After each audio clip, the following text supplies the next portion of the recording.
उन्होंने शुरुआत में ही ऐसा स्टेटमेंट क्यों दिया, जिसके लिए अमित शाह कहीं एम्बेरेस्ड फील कर रहे हैं। उन्होंने कहा कि ये इस तरह से बयान नहीं दिया जाना चाहिए। और उधर AIMIM को भी मौका मिल गया। उन्होंने कहा कि अगर रेड्डी जी को हर जगह हर एक मुस्लिम चेहरे में आतंकवादी ही नजर आता है तो इसमें हम क्या कर सकते हैं। यहां तो हैदराबाद एक विकसित होता हुआ शहर है, तेलंगाना शांतिपूर्ण जगह है, और हैदराबाद में तो सारे त्योहार शांतिपूर्ण तरीके से मनाए जा रहे हैं। फिर ऐसे में इस तरह की बातें क्यों की जा रही हैं। AIMIM के अध्यक्ष असदुद्दीन ओवैसी ने PM मोदी पर भी हमला बोला। उन्होंने कहा एक सभा में कि अगर कोई ये समझ रहा है कि हिंदुस्तान के वजीर आजम 300 सीट जीतकर हिंदुस्तान पर मनमानी करेंगे तो ये नहीं हो सकता। वजीर आजम से हम कहना चाहते हैं कि संविधान का हवाला देकर असदुद्दीन ओवैसी आपसे लड़ेगा, मजलूमों के इंसाफ के लिए लड़ेगा। साथ ही ओवैसी ने यह भी जोड़ा कि हम यहां पर बराबर के शहरी हैं, किराएदार नहीं हैं, हिस्सेदार हैं।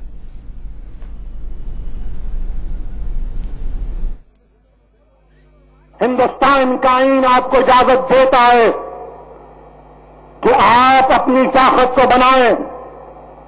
मुझे भरोसा हिंदुस्तान के आईन पर है। मेरी लड़ाई हुकूक की है, वो आईन की लड़ाई है, और आईन मुझे इस बात की इजाजत देता है। और अगर कोई ये समझ रहा है कि हिंदुस्तान के वजीर आजम 300 सीट जीतकर हिंदुस्तान पर मनमानी करेंगे, नहीं हो सकता, नहीं हो सकेगा। हिंदुस्तान का आईन आपको इजाजत देता है कि आप अपनी ताकत को बनाएं। मुझे भरोसा।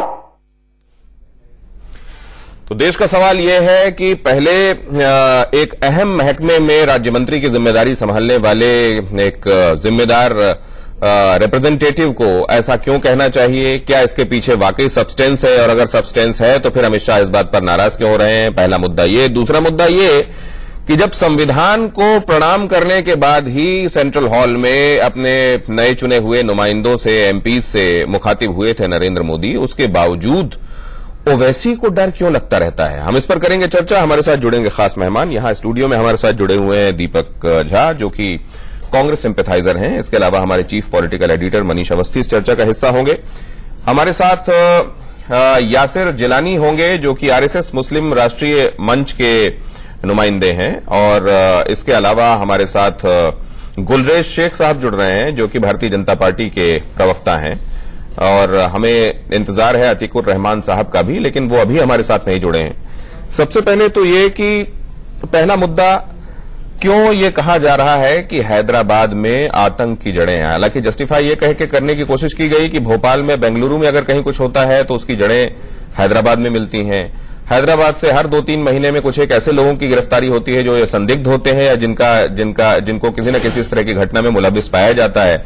गुलरेज शेख साहब, ये आपकी तरफ से कुछ अस्पष्टता की स्थिति है भारतीय जनता पार्टी की तरफ से कि क्यों अभी सरकार बनी ही है और इस मुद्दे को पहले छेड़ा गया, और अगर सब्सटेंस नहीं था तो एक जिम्मेदार ओहदे में बैठा हुआ कोई व्यक्ति ऐसा क्यों कह रहा है कि उसमें जो उस महकमे के सबसे बड़े मंत्री हैं उनको कहीं इसमें दिक्कत समझ में आती है। ये क्यों दिया गया ये स्टेटमेंट?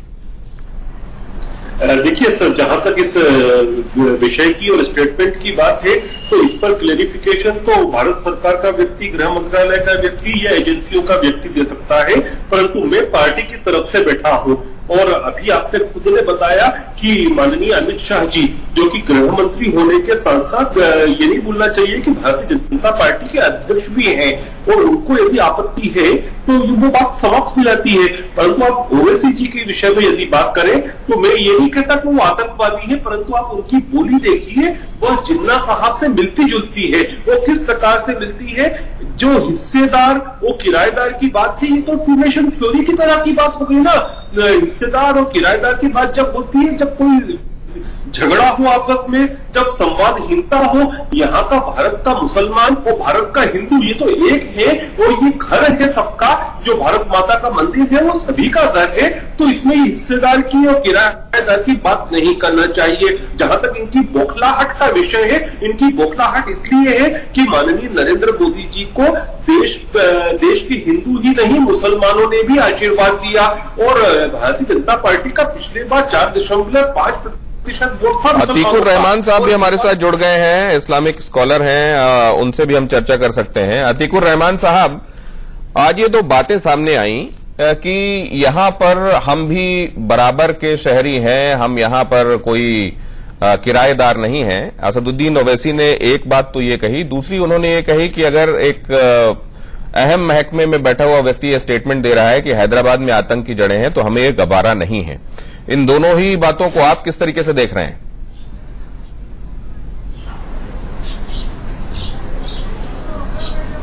देखिए, हमको आजादी मिले हुए 70 साल हो गए। अभी तक के हमने देखा, पिछले 5 सालों में मुसलमानों को हर वो चीज याद दिलाई गई है जो कि कांग्रेस के अपीजमेंट के अंदर हुई हो।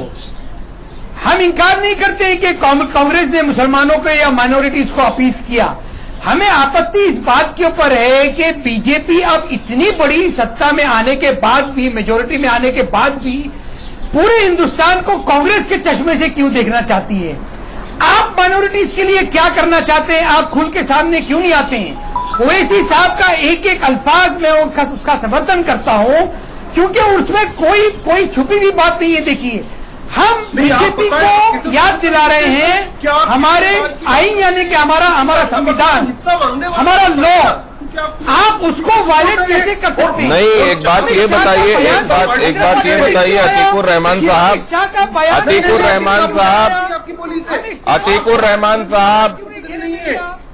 रहमान साहब, महासभा को घेरे में क्यों नहीं लिया? अतीकुर रहमान साहब, ये कहाँ कहा गया है? कुछ एक बातें ऐसी हैं क्या जिनको शायद कुछ लोगों ने अपनी जहनियत बना लिया है और ये कहीं दाढ़ी में तिनके जैसी स्थिति हो गई है कि कुछ कहे बगैर कुछ लोग चीजें अपने ऊपर ले लेते हैं। साफ है, सबका साथ, सबका विकास और सबका विश्वास, और ये सरकार शुरू दिन से उसके लिए जब काम कर रही है। मैं सवाल पूछ रहा हूं गुलरेज साहब, ये सवाल मैंने पूछ लिया, मुझे उनसे पूछने दीजिए उनको, क्योंकि उनको ये लग रहा है कि अपीजमेंट वाले चश्मे से कांग्रेस के चश्मे से देखा जा रहा है ये इस कौम को। अच्छा, अतीकुर रहमान साहब ये इशारा कर रहे हैं कि उनको आवाज नहीं आ रही है, यासिर जिलानी साहब, लेकिन ये धारणा कुछ लोगों की क्यों बनी हुई है? क्या ये धारणा इसलिए बनी हुई है कि उन्होंने खुद अपने दिमाग में कोई बात बिठा ली है, असल में उसका वजूद नहीं है, या ऐसा सोचने के पीछे कुछ एक वजूहात हैं? देखिए, मुझे लगता है कि ओवैसी साहब की हालत वही हो रही है जो शुतुरमुर्ग की हालत होती है। शुतुरमुर्ग जब शिकारी आता है शिकार करने के लिए तो वो अपने सर को नीचे अंदर डाल लेता है और उसे लगता है कि वो अपने आप को सेव कर गया। देखिए, उन्होंने जिस आईन की बात करी है ना, जिस संविधान की बात करके वो चीख के आपके पैकेज में जो आप दिखा रहे थे, और जब भी वो अपने हैदराबाद के इलाके के आसपास भाषण देते हैं तो उनकी गर्मी बहुत ज्यादा हो जाती, उन्हें लगता है कि पता नहीं क्या कर देना चाहिए। मैं आपको एक छोटा सा एग्जाम्पल देना चाहूंगा। जो इंडिया गेट की इमारत खड़ी है, उस पे 95,000 से ज्यादा स्वतंत्रता सेनानी के नाम लिखे हुए। ओवैसी साहब ने कभी शायद उस पर गौर करने की कोशिश नहीं करी होगी। 40% से ज्यादा उसमें मुसलमान भाइयों के नाम लिखे हुए, जो भारत की आजादी में जिन्होंने अपने लहू को बहाया है, जिन्होंने खून दिया है। किस किराएदार की बात वो कर रहे हैं? क्यों मुसलमानों को भड़काने की बात कर रहे हैं? मुसलमान यहाँ का अंग है। मुसलमान ने अपने चॉइस के ऊपर, जब पाकिस्तान बटा तो वो हिंदुस्तान में रहने वाला मुसलमान जो है वो हिंदुस्तान में रहा। इस तरह के वक्त में अगर ओवैसी साहब मुसलमानों को भड़काएंगे तो ये उनके लिए अच्छी बात नहीं है। लेकिन यासिर साहब, आप सुन रहे थे कि असदुद्दीन ओवैसी ऐसी बात कह रहे हैं जिसको सब्सक्राइब करने वाले लोग हैं, उनका टारगेट ऑडियंस है ऐसा जो इन बातों को हाथों हाथ लेता है, इसलिए वो ऐसा कह रहे हैं। क्यों कुछ लोगों की धारणा बदलने की कोई सूरत ही नजर नहीं आती। बेशक कोई ये खुद आईन को हाथ में रखकर उसको प्रणाम करके ये बात कहे कि मैं आप लोगों के लिए, सबके लिए एक साथ एक जैसा सोचूंगा, लेकिन उसमें भी कुछ लोग ये अस्थिर स्थितियां बनाने की कोशिश क्यों करते रहते हैं? दीपक झा, आपको इसमें क्या सियासत समझ में आती है या कुछ लोगों का जायज डर समझ में आता है? देखिए, इस सियासत ही डर कहीं किसी को नहीं है। हिंदुस्तान पिछले 70 सालों से चैन और अमन में चल रहा है, लेकिन ये राजनीति है जो धर्म के आड़ लेके राजनीति कर रहे हैं लोग। इसमें भाजपा और ओवैसी दोनों शैतानी मानसिकता के साथ इस विचार को परिलक्षित करते हैं, समाज में एक जहर बोते हैं। नहीं सर, मैं आपकी बात और नहीं इससे होता क्या है कि भाजपा को अपना हिंदुत्व का वोट बैंक बनाना है और ओवैसी को अपना मुस्लिम का वोट बैंक बनाना है। तो ये दोनों धर्म की राजनीति कर रहे हैं, और जब धर्म की राजनीति करते हैं तो दोनों कोशिशें करने के लिए बताते हैं कि वैसे देखो मुसलमानों तुम खतरे में हो, अगर मोदी को वोट दिया तो अब समझ लेना। अब मोदी जी की पार्टी और भाजपा के लोग कहूंगा चाल चरित्र क्या है, हिंदुत्व खतरे में आ जाएगा, हमारा हिंदुत्व भगवान राम खतरे में आ जाएंगे, उनका अस्तित्व खतरे में आ जाएगा। मतलब आप ये कह रहे हैं कि असदुद्दीन ओवैसी के स्टेटमेंट भारतीय जनता पार्टी को भी सूट करते हैं, बहुत ज्यादा सूट करते हैं, और दोनों ही एक ही सिक्के के दो पहलू हैं, दोनों का स्वरूप चाल चरित्र एक ही है। मोदी जी को बहुत सूट करते हैं ओवैसी, और ओवैसी को मोदी जी बहुत सूट करते हैं। इनका चाल चरित्र समझ में आएगा लोगों को, तब तक शायद देर हो जाएगी, लेकिन देश को कट्टरवादी रास्ते पे दोनों लोग ले जाने की कोशिश कर रहे हैं, जहां पे बिखराव और आतंकवाद पैदा होता है। और आतंक इसलिए पैदा होता है जब कट्टरवाद लोग पैदा हो जाते हैं।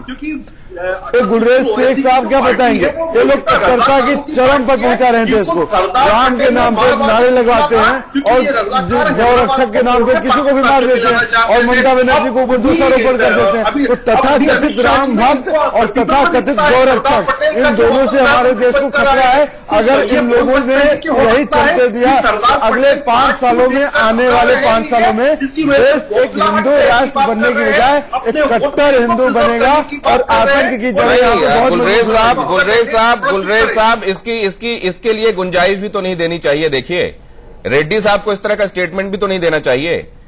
अगर सब्सटेंस है तो कार्रवाई होगी, लॉ एंड ऑर्डर इस देश का उनके हाथ में है, कहां पर क्या करना है अब पूरी व्यवस्था उनके हाथ में है। तो कम से कम इस तरह की बातें, गैर इस तरह से हैदराबाद में रहने वाला हर एक आदमी ऑफेंडेड फील करेगा। सवाल और इसकी उन्होंने गुंजाइश बनाई, इसकी गुंजाइश नहीं, इसकी गुंजाइश बनी। अब सवाल यह है कि अगर प्रज्ञा ठाकुर ने कभी कुछ कहा था, उसमें हमने ये देखा कि उनको ये कहा गया कि आप अपना इस तरह के स्टेटमेंट मत दीजिए, मन से माफ नहीं करने की भी बात कही गई, लेकिन कुछ ऐसा नहीं हुआ जो बाकी लोगों के लिए मिसाल बन जाए। अब इस मामले में भी अमित शाह नाराज जरूर बताए जा रहे हैं, लेकिन रेड्डी साहब ने जो कहा उसने गुंजाइश एक तरीके से दे दी कि असदुद्दीन ओवैसी उस पर आकर कुछ कह दें। देखिए, आप जिस प्रकार से बता रहे हैं कि माननीय अमित शाह महोदय नाराज हुए हैं, तो वो तो बहुत बड़ी बात है, क्योंकि पार्टी के राष्ट्रीय अध्यक्ष भी हैं, और ये नहीं भूलना चाहिए हमको कि ये एमओएस है रेड्डी साहब, और उनके जो सुपीरियर है, जो मिनिस्टर है, वो खुद अमित शाह है। और मोदी जी और अमित शाह जी की जो जोड़ी है, वह पूरी तरह से सबका साथ, सबका विकास और सबका विश्वास। मनीष अवस्थी हमारे साथ इस चर्चा का हिस्सा है। मनीष, आपको इसमें कितनी सियासत नजर आ रही है, कितना कहीं सब्सटेंस है किसी कौम को वाकई अगर कहीं दिखाई दे रहा है, और जिसकी वजह जिसके कुछ लोगों की नुमाइंदगी करते हैं असदुद्दीन ओवैसी? देखिए, इसमें 2 चीज है दिनेश। एक तो पहली बात यह कि तू डाल तो मैं पात, किशन मैं पात। किशन रेड्डी, पहले हैदराबाद की भौगोलिक व्यवस्था हम बताना चाहेंगे कि हैदराबाद 2 पार्टों में बटा हुआ है। एक तो पुराना शहर, किशन रेड्डी का जो रेफरेंस था वो रेफरेंस पुराना शहर के लिए था, क्योंकि पुराने शहर में दबदबा अगर माना जाता है तो वो ओवैसी परिवार का माना जाता है। अगर हम इतिहास में जाएं, अतीत में जाएं, असद ही नहीं, उनके भाई जो हैं अकबरुद्दीन, अगर आप उनके भाषण सुन लें तो आपको साफ तौर पे ये लगेगा कि ये भारत का मुल्क नहीं हो सकता जहां पर कोई नेता अपनी एक कौम को उकसाने के लिए और उनमें खुद को अपने आप को मसीहा दिखाने के लिए ऐसी बातें करें जो कि देश की अखंडता को नुकसान पहुंचा सकती है। तो ओवैसी परिवार की राजनीति, सियासत हैदराबाद के पुराने शहर से शुरू होती है, और वो आप देखिए कि थोड़ा आगे भी बढ़ी है, महाराष्ट्र के मराठवाड़ा इलाके में फैली, अब तो औरंगाबाद तक चली गई है, नांदेड़ होते हुए वो जो दक्कन का इलाका कहा जाता था हैदराबाद रूल्ड स्टेट में, वहां तक पहुंच गई। तो ये लोग उस टारगेट को जानते हैं कि आखिर इनको किसके सामने कौन सी बात रखनी। एक दूसरा, किशन रेड्डी का ये बयान, जाहिर सी बात है कहीं ना कहीं ओवैसी को ये संदेश और संकेत देने के लिए था कि आप ही की छाती पर मूंग दलने के लिए मैं केंद्रीय गृह राज्य मंत्री बनकर आया हूं। इतना नहीं है और ये भी है कि जो मुस्लिम बाहुल्य वाली सीटें समझी जाती हैं उनमें से 50% से ज्यादा पर स्ट्राइक रेट अपना भारतीय जनता पार्टी ने दिखाया है, जहां पर वो सीटें जीती हैं। मतलब उनके साथ मुसलमान का भरोसा भी साथ आया है। Twin city Dinesh, Hyderabad twin city है, हैदराबाद और सिकंदराबाद। सिकंदराबाद से किशन रेड्डी सांसद बनके लोकसभा पहुंचे हैं और उनका वहां पहुंचना ये अपने आप में बताता है कि मुसलमानों का विश्वास बीजेपी के भी साथ है। तो इसी बात को कहते हुए प्रधानमंत्री ने इस बात की बात की थी कि हमारा तो उनके लिए भी काम होगा जिन्होंने विश्वास जताया है, और जिनका नहीं है हम उनके विश्वास अर्जन के लिए काम करेंगे। अतीकुर रहमान साहब, कई बार कुछ लोग रस्सी को भी जिंदगी भर सांप ही समझते रहते हैं और वो अपनी जहनियत की जकड़ में खुद ही जकड़े रहते हैं। क्या आप मानते हैं कि असदुद्दीन ओवैसी शायद ऐसे ही लोगों को रिप्रेजेंट कर रहे हैं?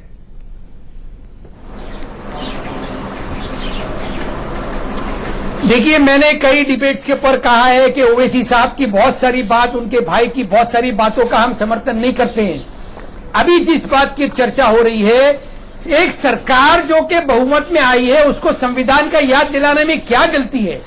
एक सरकार जिसके होम मिनिस्टर ये कह रहे हैं हैदराबाद एक पर्टिकुलर सिटी को टारगेट बना के, तो हम इतना ही सवाल उठाएंगे ना उनसे कि नाला सुपारा में जो सनातन संस्था ने किया पिछले 6 महीनों के अंदर, हथियारों से लैस उनके घरों के अंदर से हथियार मिले, उसका नाम वो टेररिस्ट नहीं है।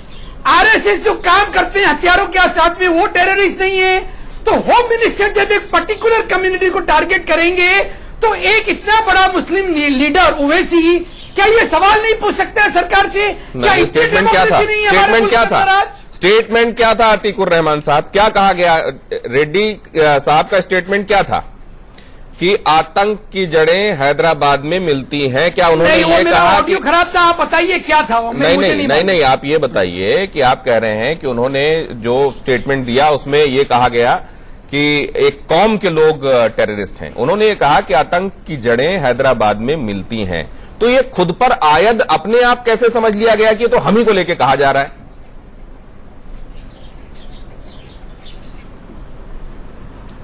पूना को क्यों नहीं कहा गया? नाला सुपारा को क्यों नहीं कहा गया? राम सेने का नाम क्यों नहीं लिया गया? क्या हैदराबाद ऐसा शहर है जहां पर उनको टेररिस्ट की जड़ें मिलती है? अरे तुम मुसलमान केवल हैदराबाद में रहते हैं क्या अतीकुर रहमान साहब? प्रवक्ता बनकर बैठ जाए तो टू नेशन थ्योरी जैसी बातें करें। देखिए, ओवैसी की बात, हाँ मैं बताता हूँ, एक सेकंड। उन्होंने ये कह दिया, मैं एक सेकंड बनता है। देखिए, अगर आप लड़ाई की बात हो, अपना हिस्सा चाहिए तो 30 सेकंड दे दीजिए प्लीज। आवाज है और वही बोल रहे हैं ये। और आप 30 सेकंड दे दीजिए, मैं हैदराबाद की कहानी आपको बताऊं फिर। गुलरेज भाई जरा सुने, ये क्या कह रहे हैं, क्या कहना चाह रहे हैं अतीक साहब? हाँ कहिए। गंदी बात कर रहे हैं ना, वो देश तोड़ने वाली बातें कर रहे हैं, गंदे आदमी का समर्थन कर रहे हो। इतना बड़ा नेता, देखिए सुनिए, बड़ा नेता नहीं है वो, मुसलमानों का ठीक है गुलरेज साहब, ठीक है, बोलिए। हैदराबाद की ज्यादातर फैमिलीज में से कम फैमिली का 1 मेंबर 2 मेंबर सऊदी में हमेशा से वो एम्प्लॉयड रहे हैं। जब अडवाणी जी भी होम मिनिस्टर बने थे, अडवाणी जी ने स्पेशल टास्क फोर्स बिठाई थी एयरपोर्ट्स के ऊपर, ये जानने के लिए कितने हैदराबाद के मुसलमान वहां से काम करके वापस आ रहे हैं, उनका पूरा डेटा कलेक्ट किया था। आज सूरत हाल ये है कि सऊदी गवर्नमेंट को इंडियन गवर्नमेंट ने कंपेल किया। हैदराबाद के बहुत सारे मुसलमान, केरला के बहुत सारे मुसलमान बाहुल्य वाली सीटें ही भारतीय जनता पार्टी के खाते में गई हैं, अधिकांश गई हैं, 50% से ज्यादा गई हैं। तो आप ये क्यों कह रहे हैं कि कुछ लोग सारे मुसलमानों का रिप्रेजेंटेशन करते हैं और पूरी कौम को ही इस तरह से, ये पूरी कौम की सोच उनकी बातों में रिफ्लेक्ट हो रही है, ऐसी बातें आप क्यों कह रहे हैं? जम्मू कश्मीर पर अमित शाह का फोकस नजर आ रहा है। शाह से जम्मू कश्मीर के राज्यपाल सत्यपाल मलिक मिले और अमरनाथ यात्रा के लिए अपनी तैयारी को चाक चौबंद बताया। उन्होंने ये भी कहा कि लोगों के सहयोग के साथ हम एक सफल यात्रा का जो सीजन है उसको मुकम्मल करेंगे। उनके साथ जो बातचीत हुई हमारी, वो सुनिए। आपकी जो मुलाकात हुई है, क्या बातचीत हुई है सर? नहीं, जम्मू कश्मीर के बारे में कोई बात नहीं है। जो जम्मू कश्मीर का ग्राउंड सिचुएशन है उस पर मैंने उन्हें ब्रीफ किया, लेकिन ज्यादा बात हुई चुनाव के बारे में। मैंने उन्हें बधाई दी, किस तरह उन्होंने प्रधानमंत्री जी ने देश को देश की तरह खड़ा किया, जात पात की दीवारें तोड़ी और किस तरह इसमें कामयाबी की। अच्छा, अमित शाह जी ने कहा था कि जम्मू कश्मीर को लेकर जिस तरह से अध्यक्ष के रूप में उन्होंने कहा था कि जो हालात वहां पर सुधरेंगे, आप किस तरह से उन्हें ब्रीफ किया? हालात तो वहाँ बहुत सुधरे हुए हैं। वहाँ नई भर्ती बंद हो गई है, पत्थरबाजी बंद हो गई है, रोज हर दूसरे दिन दो तीन टेररिस्ट गन डाउन हो रहे हैं। वहाँ बहुत हालात सुधरे, आप जाके देखिए। अच्छा, गृह मंत्री जब अमित शाह ने कार्यभार संभाला है, क्या चेंजेस देखने को मिलेंगे? वो तो आप देखेंगे जब। सर आपने क्या फीडबैक दिया है? अमित शाह है, वो जब आए हैं तो कुछ न कुछ नया करेंगे। अमित शाह आए हैं तो कुछ न कुछ नया करेंगे। निश्चित रूप से जम्मू एंड कश्मीर, ये पिछले 4 सालों में यहां की जो स्थितियां दिखाई दी हैं, उसके बाद ये एजेंडे में सबसे ऊपर होगा गृह मंत्रालय के, इससे कोई इनकार नहीं कर सकता। अमरनाथ यात्रा अभी सबसे पहले एक बड़ा चैलेंज है। हालांकि हम ये लगातार देख रहे हैं कि घाटी से आतंकियों का सफाया किया जा रहा है, यहां तक कि वहां जो ऊपर का कैडर माना जाता था आतंकियों का, वो लगभग साफ कर दिया गया है। लेकिन उधर से पाकिस्तान फिर से अपने लॉन्च पैड से लगातार आतंकियों को भारत में अंदर भेजने की कोशिश में लगा हुआ है। इस पर भी हम चर्चा करते हैं और इससे पहले हम आपको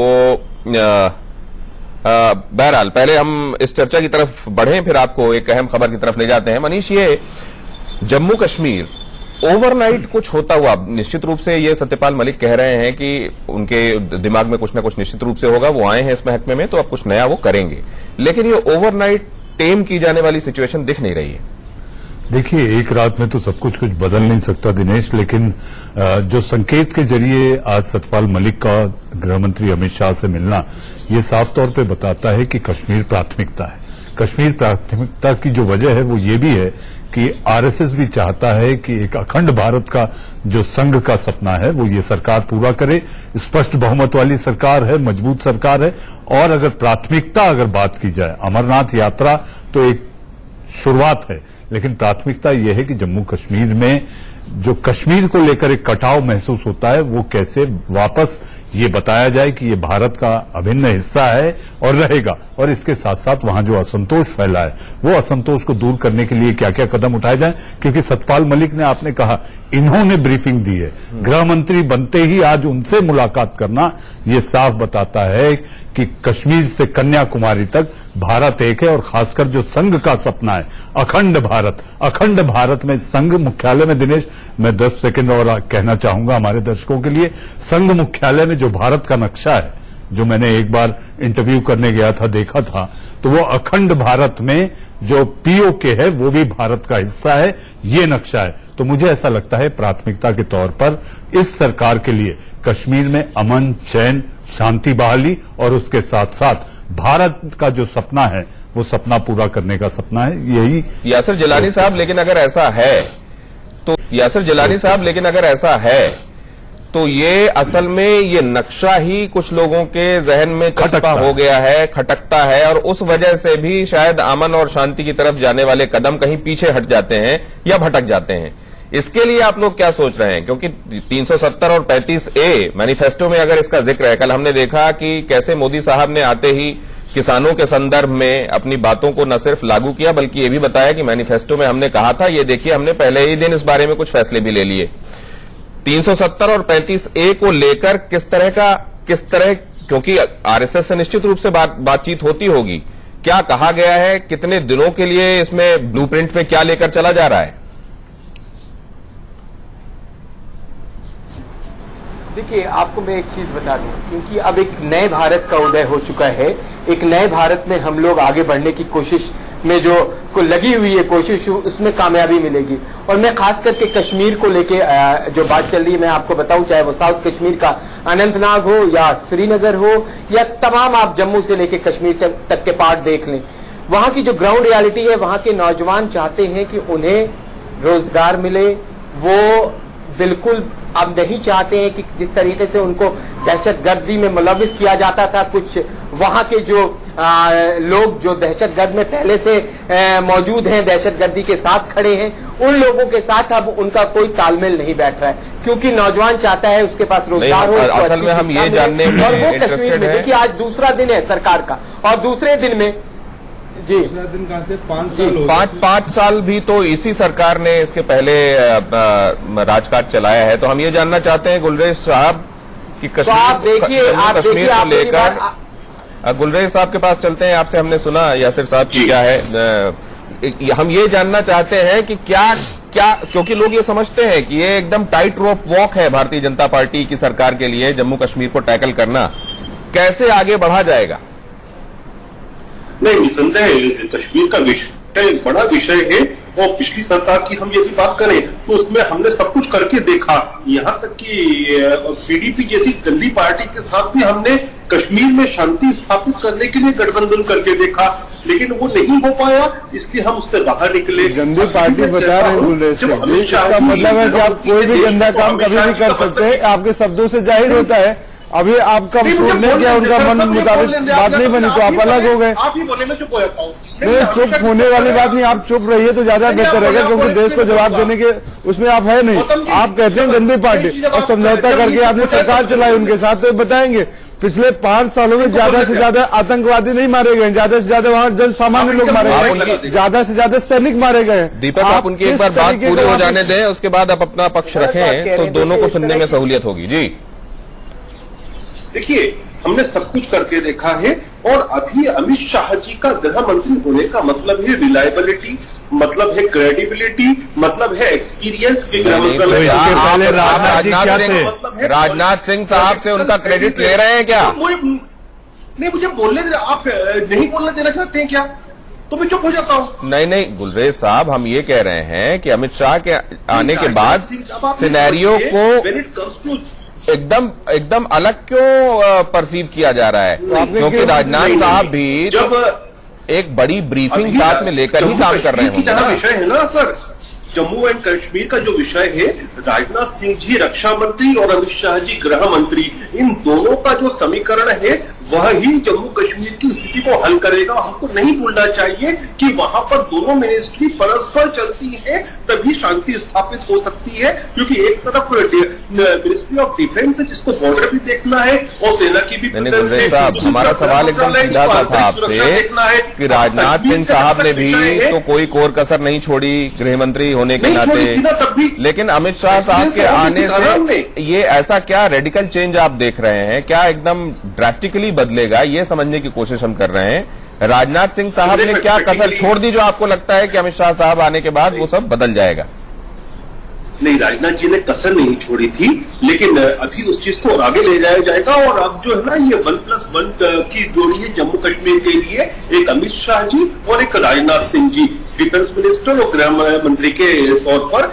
और आप देखना कि बिल्कुल हीलिंग टच दिया जाएगा जो कश्मीर की आम आवाम है उसको, परंतु मर्सीलेसली टैकल किया जाएगा आतंकवाद के विषय को। पाकिस्तान के जो गृह मंत्री और सुरक्षा मंत्री थे वो कहीं कैपेबल नहीं थे। और जहां तक पाकिस्तान का विषय है, पाकिस्तान को हमने कॉर्नर किया है, अभी नहीं भी समझेगा तो मैं बोलता हूं कि स्थिति यह है कि वहां से गोली आएगी तो यहां से गोला जाएगा, लेकिन कश्मीर की जो आम आवाम है उसके साथ हीलिंग टच रहमान साहब, उसके विकास का काम हो सकता है, वो किया जाएगा। ये जो 1+1 की जोड़ी बताया जा रहा है, आप सब भी इस जोड़ी के साथ खड़े हुए हैं, और ये जोड़ी जिस ब्लूप्रिंट के साथ आगे बढ़ रही है, पूरा देश इनके साथ खड़ा हुआ है, इतने नंबर ऑफ सीट्स, इतनी बड़ी मेजोरिटी के साथ ये यहां तक पहुंचे हैं, तो आपको कहीं कोई दिमाग में कोई संदेह तो नहीं है?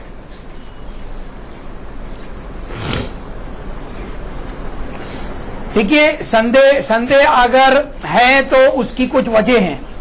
वजह यह है कि अब तक के जो कुछ भी पिक्चर पेश किया जा रहा है वो इस तरह से है कि आर्टिकल 370 और 35A, देखिए हमेशा से कश्मीर का जब मामला आया है तो हमने यही स्टैंड लिया है कि जब तक वहां की अहम पॉलिटिकल पार्टीज, देखिए अभी बताया जा रहा था कि वहां के होम मिनिस्टर साहब से, अपने गवर्नर साहब से बात हुई होम मिनिस्टर की, और जो प्रायोरिटी है वो कुछ और है, प्रायोरिटी तो कश्मीर में आज ये होना चाहिए कि सबसे पहले वहां पर असेंबली इलेक्शंस हो।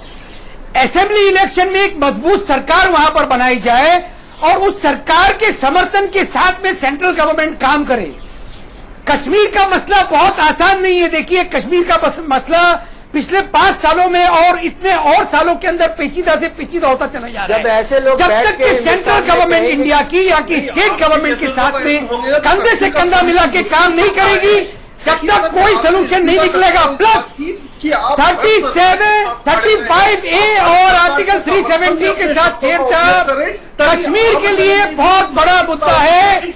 कश्मीर को आप मेहरबानी करके 370 और 35A यासिर जिलानी और गुलरेज आपसे कुछ कहना चाहते हैं अतीकुर रहमान साहब? वहाँ के युवाओं को शिक्षा ना मिले, वहाँ आतंकवाद का फलता फूलता रहे आतंकवाद, यही आप चाहते हैं?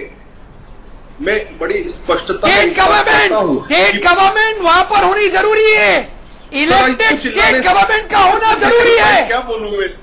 अरे गवर्नमेंट होगी और गवर्नमेंट पिछले 3 गुलरेज सालों क्या से कहना चाह रहे हैं आप? ठीक है, सुना हमने यासिर आप और हमारे राज्यपाल महोदय शानदार काम कर रहे हैं। गुलरेज उसमें पॉइंट रख रहे हैं। गुलरेज बात कहिए। ओवैसी साहब बार बार आपको चाहते हैं कि आप उनकी तरफ मुलविस हो जाए, आप उनकी तरफ मुलविस हो जाते हैं। आप जैसे इंटेलेक्चुअल जब ओवैसी साहब को सुनेंगे तो अलगाववादी वाली भाषा बोलेंगे और प्रयोग करेंगे। 170 का समर्थन नहीं किया और ना करेंगे, क्योंकि भारत का मुसलमान जानता है कि हम यहाँ पर कितने मजे से जी रहे हैं, कितने बराबरी के साथ जी रहे हैं। तो ऐसे आर्टिकल्स को हटा देना चाहिए।